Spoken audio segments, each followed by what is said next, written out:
guys, I want to bring you a word from the Godspot. I want to talk to you about conflict resolution. It says in Romans 12:18, if it is possible, that's very important, those words, as much as depends on you, live peaceably with all men.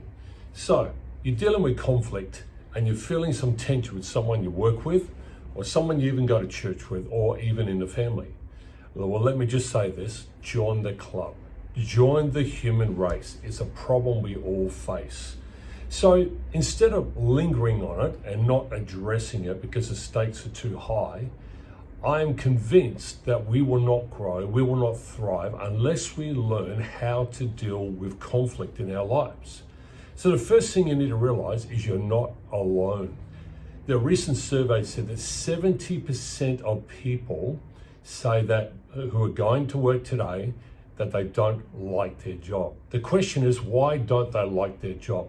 Very simply put, it is because of the people they work with. It usually is one person that drives them insane, that they can't seem to get around. Now, conflict happens wherever people gather, whether it be in families, churches, work, communities at large. And I think Christians often struggle with conflict resolution more than anybody else, because in the name of grace, we feel we need to sacrifice truth. The only problem is when we speak truth, we often don't know how to speak it with grace. And so there's a bit of an oxymoron there. We worry about hurting other people's feelings when one of the best things we can do is offer some honest feedback. We're not sure also how to support someone who we genuinely disagree with. And so none of us really needs to stay in that space. I've learned over a period of time through trial and error that there are some strategies that can really help you and I to deal with conflict resolution. Firstly, you need to own your part of the conflict. Conflict and bad chemistry are always, almost never 100% one person's fault. Thinking that you're not part of the problem is often the problem. The second thing is go direct. Often issues are mishandled because we talk about someone to someone else rather than talking to the person we have the conflict with.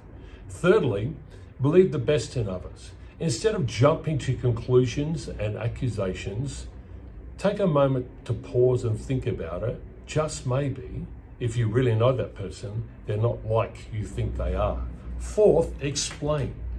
Don't blame.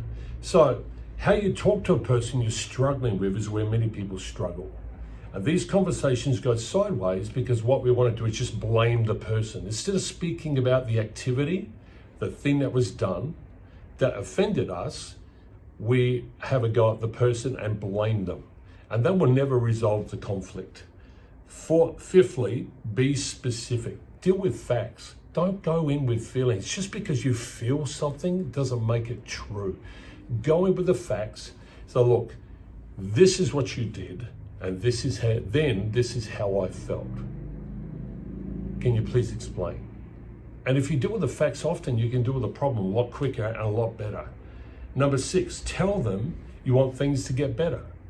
That you don't want to stay in this atmosphere of conflict, that you really do want things to get better. You want to be their friend and you want to be for them and have their back. And lastly, and I believe is most importantly, is pray for them.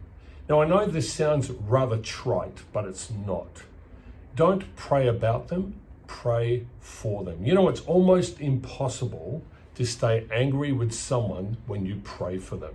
There's something about the dynamic of prayer that when you pray for that person, your heart begins to reach out to them. I hope this has helped you. Remember the words of Paul. He said, if it is possible. What that means is sometimes it's not.